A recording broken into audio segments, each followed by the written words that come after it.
নমস্কার। আজকে আমরা শুনব শ্রী শ্রী সারদা মায়ের অমৃত কথা। 1905 খ্রিস্টাব্দের 4 মে নিবেদিতা ম্যাকলাউডকে দার্জিলিং থেকে লিখেছেন, প্লেগটা খুব খারাপ রোগ। খুব শীঘ্রই শ্রীমা কলকাতা ত্যাগ করবেন জেনে খুশি হয়েছিলাম, কিন্তু এখন শুনছি তার তাড়াতাড়ি যাওয়া হচ্ছে না। তার চারিপাশ ঘিরে যেসব লোক রয়েছে তারা তার ভালো মানুষের ওপরে জোর খাটান, আর তিনি সব সময় সেটা মেনে নেন।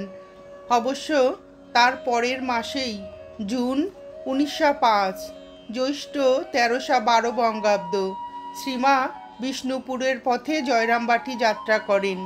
যাবার আগে তিনি বাবুরাম মহারাজের হাতে শ্রীরামকৃষ্ণদেবের কবচটি তুলে দিয়ে মঠে তার নিত্য পুজোর নির্দেশ দেন।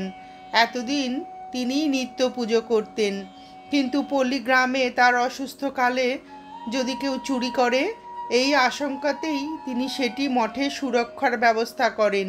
বলেছিলেন, ঠাকুরের কবচখানি এতদিন আমার কাছে ছিল, মঠে দিলুম। কি জানি শরীরের ভদ্দর ভাদ্দর আছে, কখন কি হয় তা তো বলা যায় না। হয়তো জ্বরে পড়ে আছি, হুঁশ নেই, কেউ সময় পেয়ে চুরি করে নিলে। দেশে তো দেখেছ, কাউকে বিশ্বাস নেই। বিষ্ণুপুরের পথে এই প্রথম যাত্রা। যাবতীয় ব্যবস্থার জন্য আশুতোষ মিত্র আগেই রওনা হয়ে গেলেন।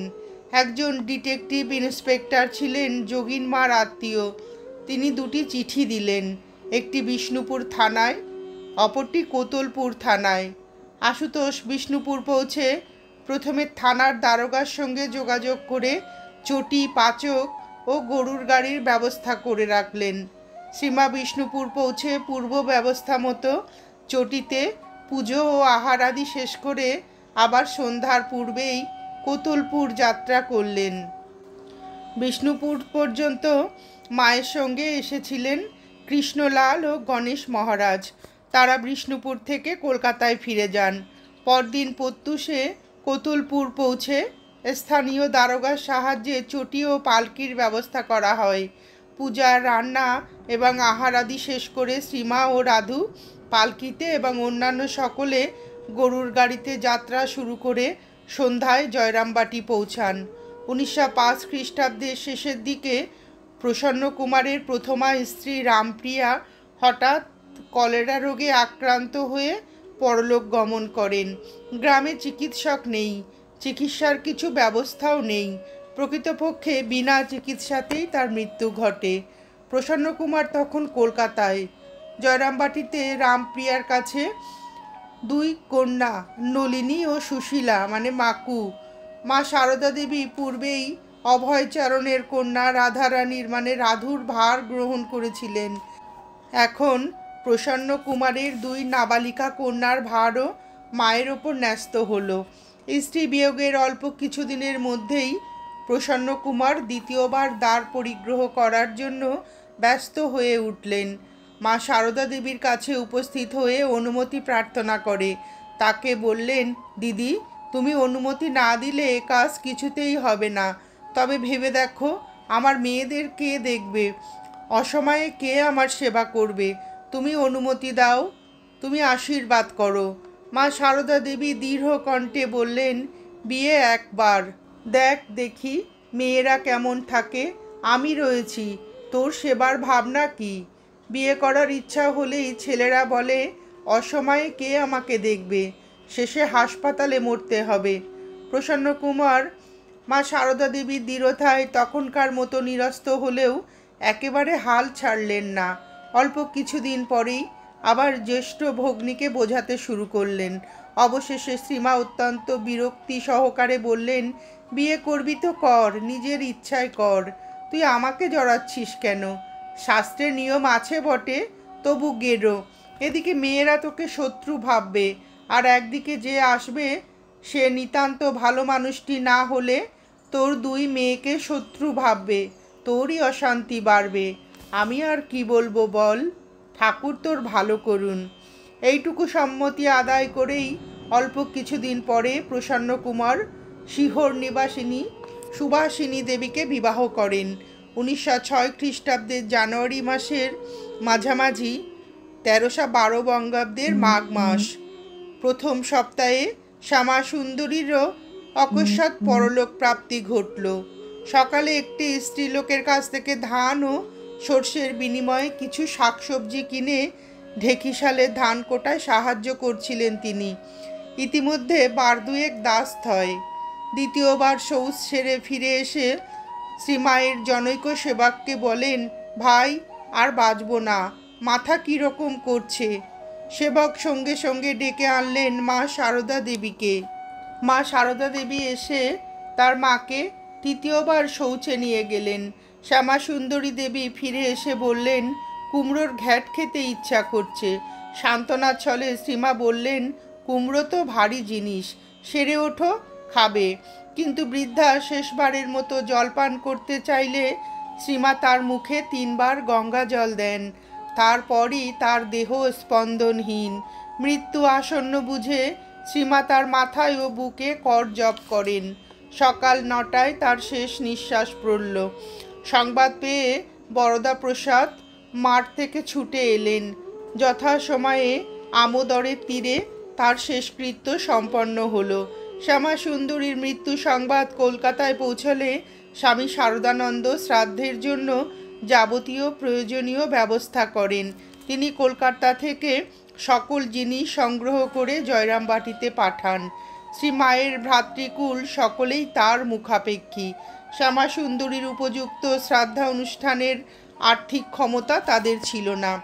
স্বামী শারদানন্দ প্রেরিত সামগ্রী দিয়ে বেশ ঘটা করেই শ্যামা সুন্দরী দেবীর শ্রাদ্ধ সম্পন্ন হলো। 25টি পিতলের ঘড়া, ছাতা, আসন প্রভৃতি দান করা হলো। ব্রাহ্মণ অব্রাহ্মণ নির্বিশেষে গ্রামস্থ সকলকেই ভুরিভোজে পরিতুষ্ট করা হয়। শ্যামা সুন্দরী দেবীর অন্তিম ইচ্ছার কথা স্মরণ করে কুমড়োর ঘ্যাট ছিল আহার্য তালিকার অন্যতম পদ। মাতৃশোক ও পরবর্তীকালে শ্রাদ্ধের কার্যে অতিরিক্ত পরিশ্রমের জন্য মা সারদা দেবীর শরীর দুর্বল হয়ে পড়ে।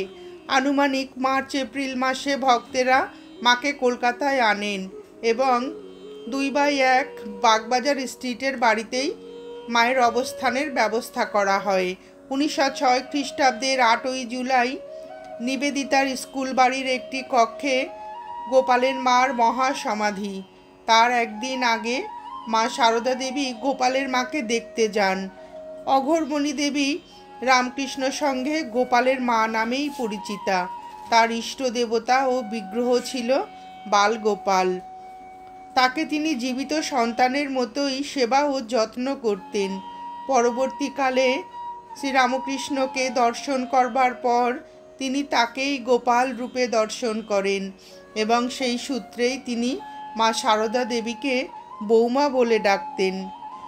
মা সারদা দেবী যেদিন নিবেদিতা স্কুলে শেষ শয্যায় শায়িত গোপালের মাকে দেখতে যান, সেদিন তিনি তাকে দেখে সাগ্রহে বলে ওঠেন, বৌমা, এলি মা, এলি মা। তারপর অশ্রু ভারাক্রান্ত কণ্ঠে বলেন, তোমাকে দেখতে আমার বড় ইচ্ছা হয়েছিল। ভগিনী নিবেদিতার পত্র থেকে জানা যায়, গোপালগত প্রাণ অসুস্থ অঘোরমণি 1904 নভেম্বর থেকে নিবেদিতার আশ্রয়ে 17 নম্বর বোসপাড়া লেনে এসে ওঠেন। নিবেদিতা তাকে পরম যত্নে আমৃত্যু সেবা করেন।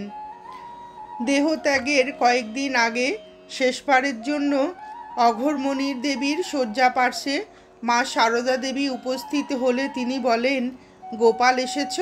তারপর হাত বাড়িয়ে দিলেন, যেন কিছু প্রার্থনা করছেন। মা সারদা দেবী বুঝতে পারলেন না তিনি কি চাইছেন। পাশে উপবিষ্ট সেবিকা তাকে জানান, শ্রী রামকৃষ্ণর সঙ্গে অভিন্নতা জ্ঞানে গোপালের মা তার পদধূলি প্রার্থনা করছেন।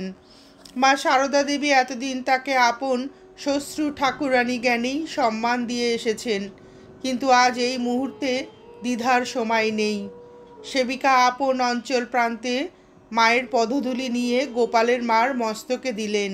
মৃত্যুর পূর্বে গোপালের মাকে তার ইচ্ছা অনুসারে গঙ্গার তীরে নিয়ে যাওয়া হলো এবং সেখানেই তার মৃত্যুলগ্ন উপস্থিত হয়।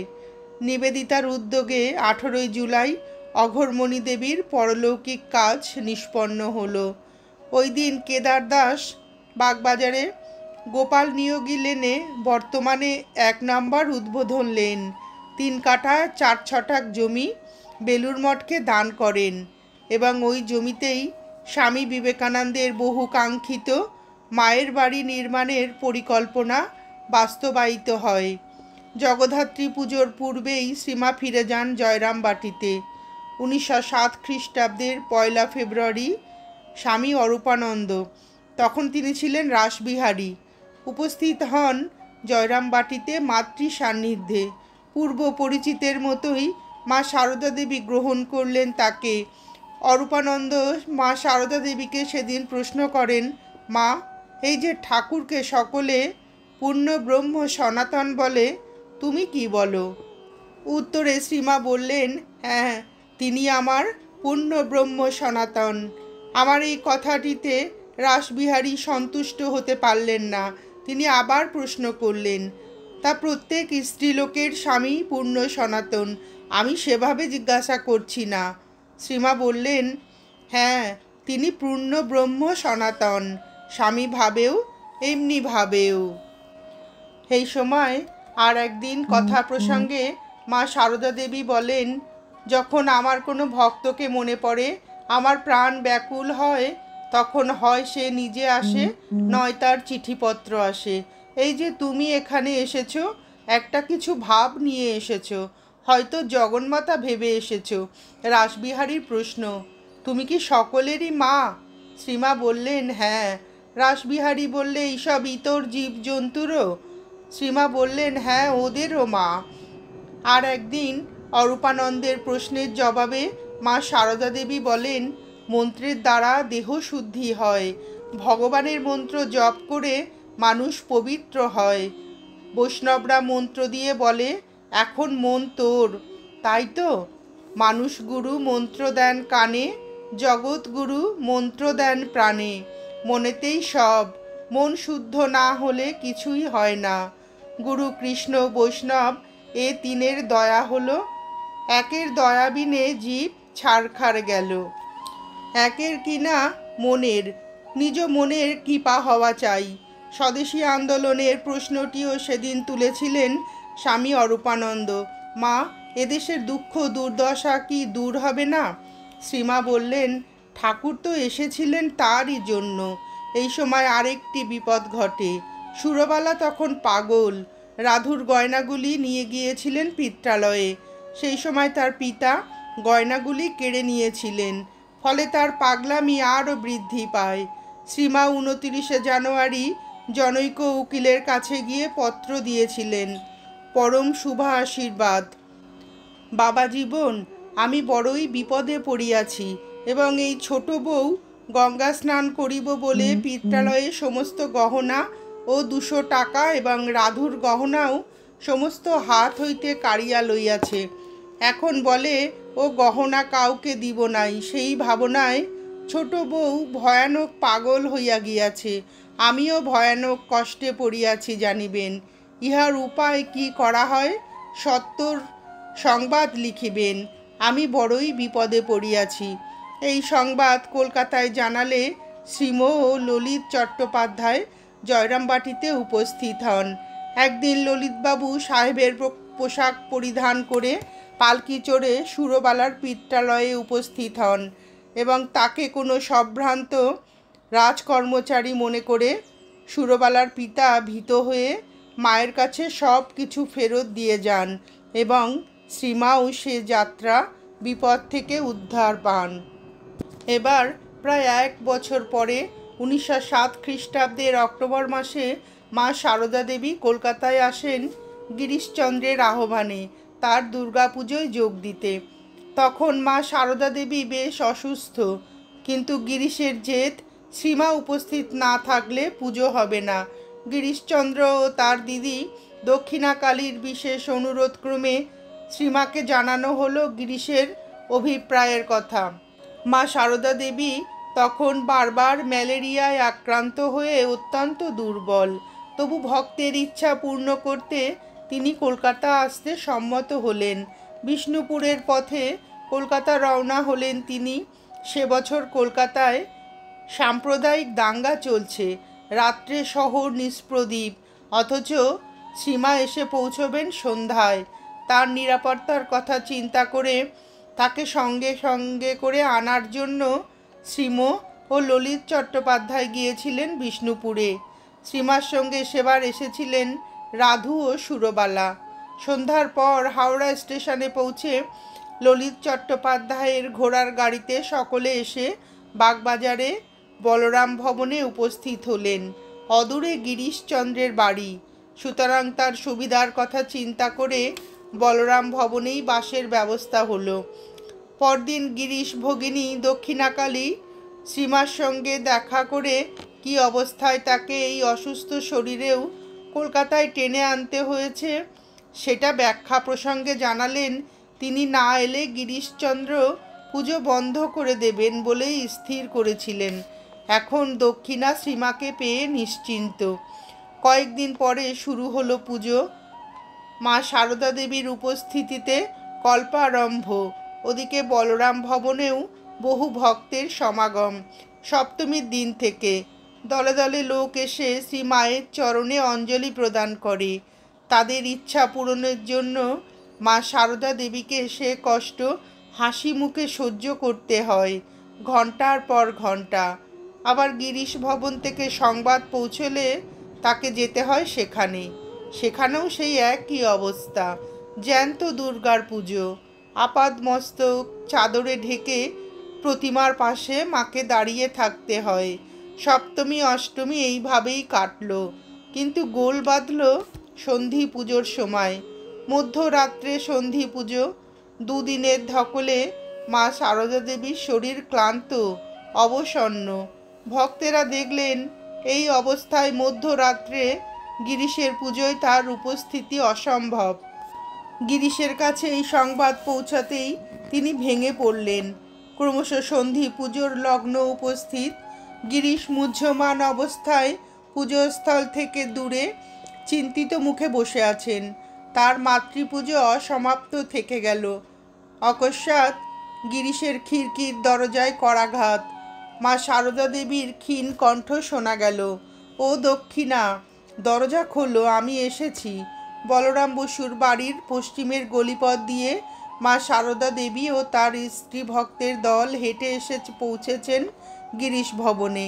গিরিশের কানে শ্রীমায়ের আগমন বার্তা পৌঁছবার সঙ্গে সঙ্গে তিনি নতুন শক্তিতে উজ্জীবিত হয়ে উল্লাসে ফেটে পড়লেন। বললেন, আমার পুজো সার্থক। শ্রীমা প্রতিমার প্রতি দৃষ্টি নিবদ্ধ করে উত্তর পশ্চিম কোণে দাঁড়ালেন। শুরু হলো পুজো। দেবী প্রতিমার পুজোর সঙ্গে সঙ্গে মা সারদা দেবীর চরণেও অঞ্জলি দিল সকলে। গিরিশের আত্মীয় স্বজন, বন্ধু বান্ধব তো ছিলই, থিয়েটারের অভিনেতা অভিনেত্রীরাও বাদ গেল না। এমনকি তাদের স্পর্শ করা খাবারও তিনি স্বচ্ছন্দে গ্রহণ করলেন। এইভাবে নবমীর দিনটিও সকলের আনন্দে ও মা সারদা দেবীর ক্লেশের মধ্যে দিয়ে অতিবাহিত হলো। দুর্গাপুজোর পরেই মা সারদা দেবী জয়রামবাটি ফেরার জন্য ব্যস্ত হয়ে পড়লেন। কিন্তু কালী পুজোর আগে তাকে যেতে দেওয়া ভক্তদের ইচ্ছা নয়। অগত্যা কালী পুজোর পরে 11ই নভেম্বর 1907 সালে বিষ্ণুপুরের পথে তার দেশে ফেরার ব্যবস্থা হলো। বিষ্ণুপুর থেকে গরুর গাড়িতে দেশরায় এবং সেখান থেকে পালকিতে জয়রামবাটি। যাবতীয় ব্যবস্থার জন্য তৃতীয় ভ্রাতা কালীকুমারকে পরপর 2টি চিঠি দিয়ে জানানো হলো যাতে তিনি নির্ধারিত দিনে নির্দিষ্ট সময়ে লোকজন ও পালকি নিয়ে দেশরায় উপস্থিত থাকেন। মা সারদা দেবী এবং অন্যান্য মহিলারা বিষ্ণুপুর ও কোতলপুর হয়ে দেশরায় পৌঁছলেন। এবার শ্রী মায়ের সঙ্গী রাধু, সুরবালা, গোলাপ মা, কুসুম কুমারী এবং আশুতোষ মিত্র। দেশরায় পৌঁছেই তাদের চক্ষু স্থির। সেখানে পালকি বা লোকজন কিছুরই সন্ধান নেই। সেখান থেকে জয়রামবাটি যেতে হলে শিহর ঘুরে যেতে হবে। সে পথও দুর্গম। সে ব্যবস্থায় কেউই রাজি হলেন না। সুতরাং মাঠ অতিক্রম করে যাওয়া ছাড়া কোনো উপায় নেই। স্থির হলো গরুর গাড়িগুলি মালপত্র সমেত গোলাপ মা ও কুসুম কুমারীর জিম্মায় ছেড়ে দিয়ে ওরা প্রান্তর অতিক্রম করবেন। অন্ধকার রাত, কোথাও জনবসতি নেই, ধু ধু প্রান্তর। রাস্তা সকলেরই মোটামুটি পরিচিত, তবে সুরবালারই অপেক্ষাকৃত বেশি। সুতরাং তিনিই হলেন পথপ্রদর্শক। তার প্রদর্শিত পথে সকলে অগ্রসর হয়ে একসময় বুঝতে পারলেন তারা পথ ভুল করেছেন। আমোদার নদীর যে ঘাটে তাদের পৌঁছবার কথা, সেখানে না পৌঁছে তারা উপস্থিত হয়েছেন আঘাটায়। ভাগ্যক্রমে তখন নদীতে বেশি জল ছিল না। সেই আঘাটাতেই তারা নদী পার হয়ে এগিয়ে চললেন বটে, কিন্তু সেটা জয়রামবাটি না শিহর অভিমুখে সেটা বোঝা গেল না। তবু তারা এগিয়ে চললেন। এইভাবে চলতে চলতে একটা ক্ষীণ আলোক রেখা দেখা গেল। কিছুটা আশ্বস্ত হয়ে তারা অগ্রসর হয়ে চিৎকার করে আলোকবাহীর দৃষ্টি আকর্ষণ করার চেষ্টা করলেন। এবার আলোক রেখা তাদের দিকেই অগ্রসর হতে লাগলো এবং প্রদীপ হাতে তাদের কাছে পৌঁছলেন একটি স্ত্রীলোক, শ্রী মায়ের পরিচিতা। তিনি বললেন, তোরা ঠিকই এসেছিস, তবে একটু বাঁকা হয়ে আসার জন্য গ্রামের বাইরে পৌঁছেছিস। তিনি স্বয়ং আলো নিয়ে তাদের গ্রামে পৌঁছে দিলেন। কিছুক্ষণ পরেই শিহর ঘুরে গরুর গাড়ি ও মালপত্র এসে পৌঁছালো। তখন প্রায় মধ্যরাত্রি। কালীকুমার দুটি পত্রেরই প্রাপ্তি স্বীকার করলেন, কিন্তু পালকি বা লোকজন না পাঠানোর নানাবিধ অজুহাত দেখাতে লাগলেন। যাই হোক, একে অসুস্থ শরীর, তদুপরি ক্লেশকর ভ্রমণ এবং পথপর্যটনে ক্লিষ্ট মা সারদা দেবী আর বিশেষ বিতর্কের মধ্যে গেলেন না। এদিকে স্বামী শারদানন্দ শ্রী মায়ের জন্য কেদার দাস প্রদত্ত জমিতে মাতৃভবন নির্মাণের জন্য অতি মাত্রায় উদ্গ্রীব। তার হাতে তখন স্বামীজির পুস্তক বিক্রয় বাবদ 2700 টাকা সম্বল। হিসাব করে দেখা গেল তা দিয়ে ভিতটুকু মাত্র হতে পারে। স্বামী শারদানন্দ জেদি মানুষ, তিনি 5700 টাকা ঋণ নিয়ে গৃহ নির্মাণ কার্য শুরু করলেন। অবশ্য এই টাকাতেও গৃহ নির্মাণ কার্য সম্পূর্ণ হয়নি। শারদানন্দজি আরও কিছু অর্থ সংগ্রহ করে 11,000 টাকায় মায়ের বাড়ি সম্পূর্ণ করলেন।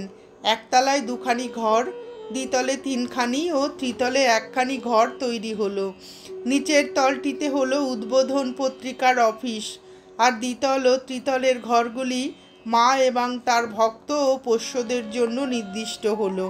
বৎসরের শেষ ভাগে উদ্বোধনের কার্যালয়ে স্থানান্তরিত হলো, কিন্তু গৃহপ্রবেশের সময় শ্রীমা জয়রামবাটিতেই ছিলেন।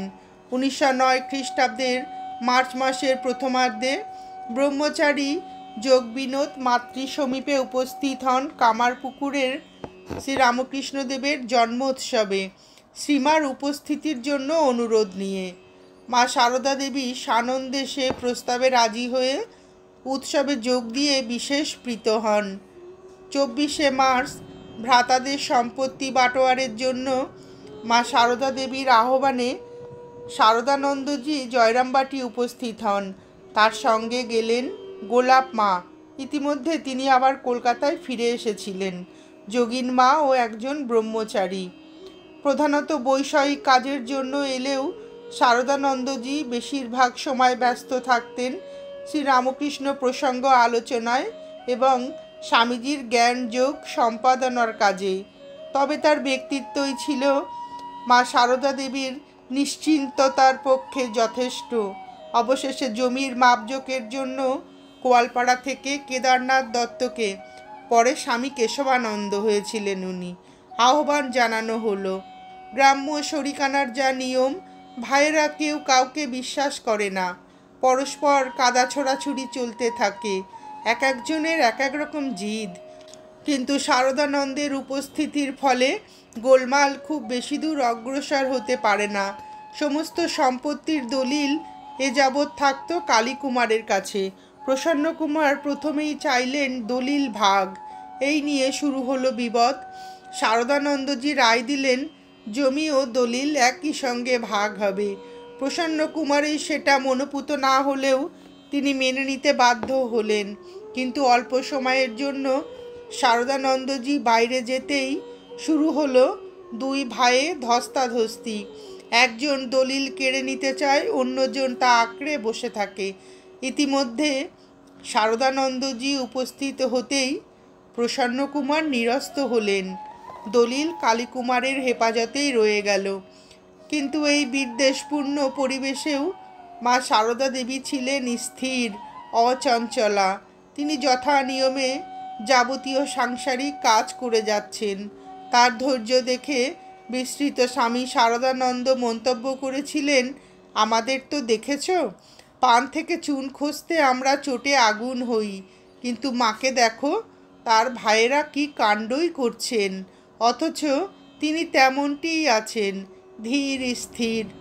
অশান্তির মধ্যেই ভাগ বাটোয়ারার কাজ শেষ হলো।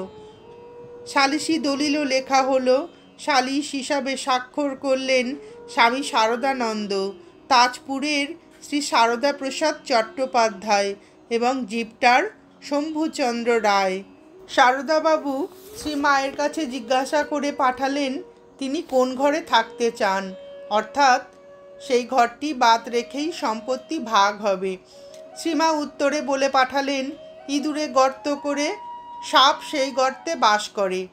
সারদাবাবুর আবার লোক পাঠালেন মা সারদা দেবীর কাছে, জমিজমা ঘরবাড়ি সবই তো ভাগ হয়ে যাচ্ছে, তিনি জয়রামবাটি এলে কোন ঘরে থাকবেন।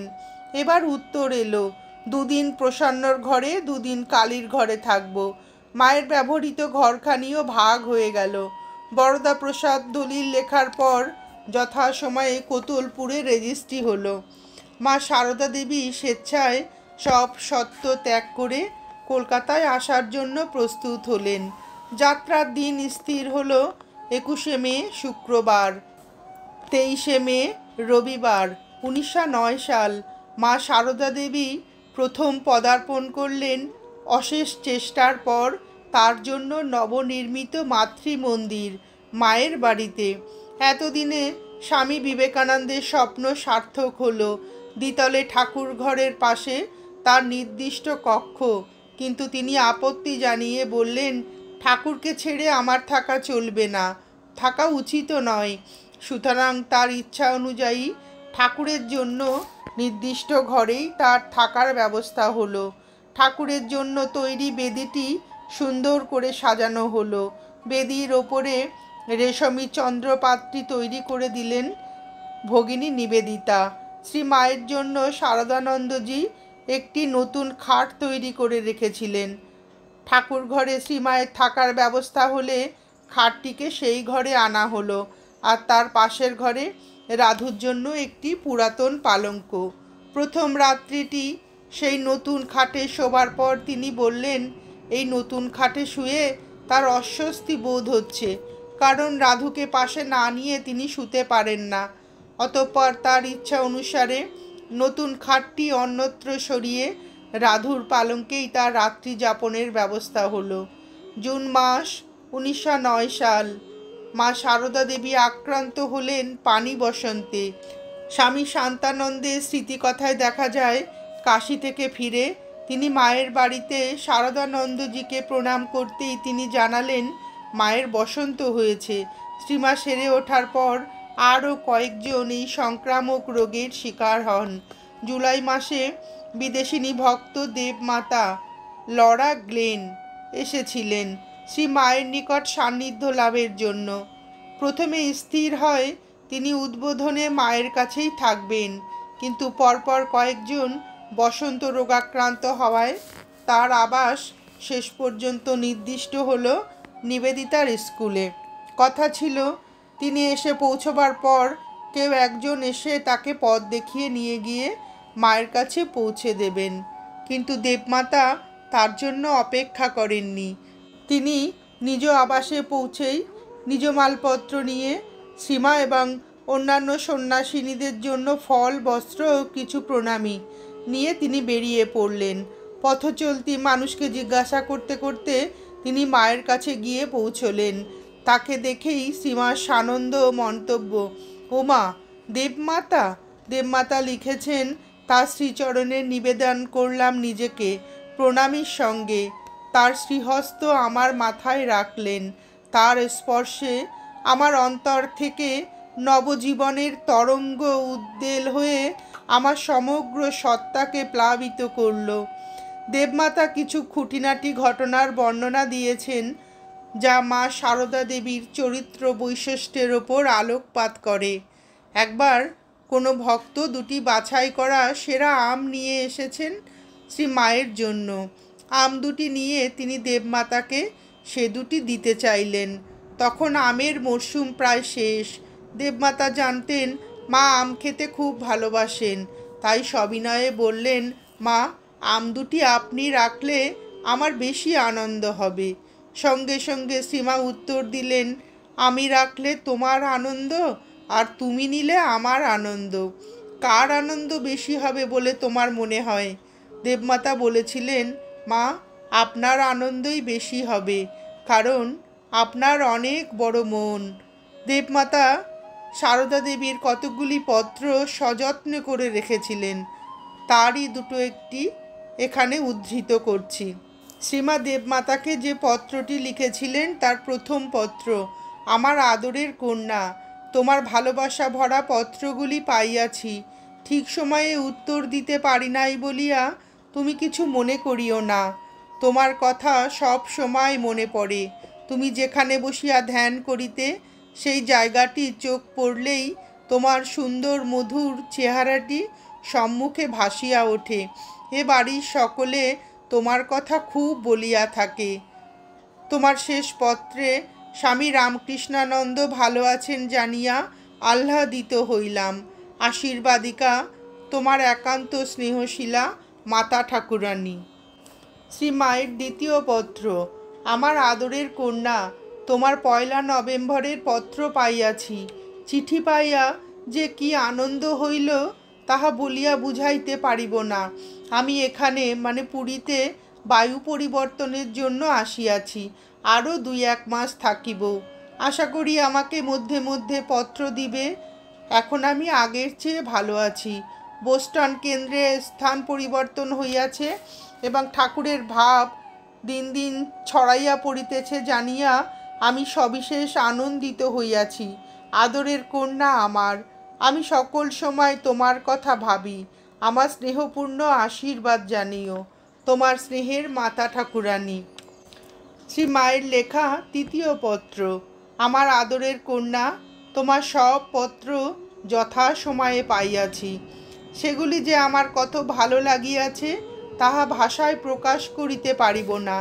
আমার স্নেহের কন্যা, তুমি নিশ্চয় জানিবে ঠাকুর তোমার সঙ্গে আছেন এবং তোমার ওপরে দৃষ্টি রাখিতেছেন। এই মাসের 16 তারিখে আমি দেশে যাইব। এখানে সকলে ভালো আছেন। আমার ভালোবাসা ও আশীর্বাদ লইবে। ইতি তোমার একান্ত স্নেহময়ী মাতা ঠাকুরানী। শ্রী শ্রী মায়ের চতুর্থ পত্র। আমার পরম আদরের কন্যা, তোমার 16ই আগস্টের পত্র পাইয়াছি। যখন তোমার কথা ভাবিতেছিলাম তখনই তোমার পত্র আসিল। সুতরাং বুঝিতে পারো আমি কতখানি আনন্দ পাইয়াছি। তুমি আবার সুস্থ হইয়াছ এবং পরম উৎসাহে ঠাকুরের কাজ করিতেছ জানিয়া আমি আরও খুশি হইয়াছি। আমি আগের চাইতে এখন একটু ভালো আছি। শারদানন্দ, যোগিনমা, গোলাপ মা, সত্যকাম, কুসুম দেবী, গণের, নিবেদিতা ও সুধীরা ভালো আছে। তাহারা প্রায় তোমার কথা বলে। আমার ভালোবাসা ও আশীর্বাদ জানিও। আদরের কন্যা আমার। ইতি তোমার স্নেহময়ী মাতা ঠাকুরানী। নমস্কার। আজ এ পর্যন্তই। শ্রী শ্রী মা সারদা দেবীর এই মধুর অমৃত কথা শুনে আপনাদের ভিডিওটি কেমন লাগলো জানাবেন। শ্রী শ্রী ঠাকুর ও শ্রী শ্রী মায়ের অফুরন্ত আশীর্বাদ আপনাদের সকলের মাথার ওপর অঝোর ধারায় বর্ষিত হোক, এই প্রার্থনা করে ভিডিওটি শেষ করছি।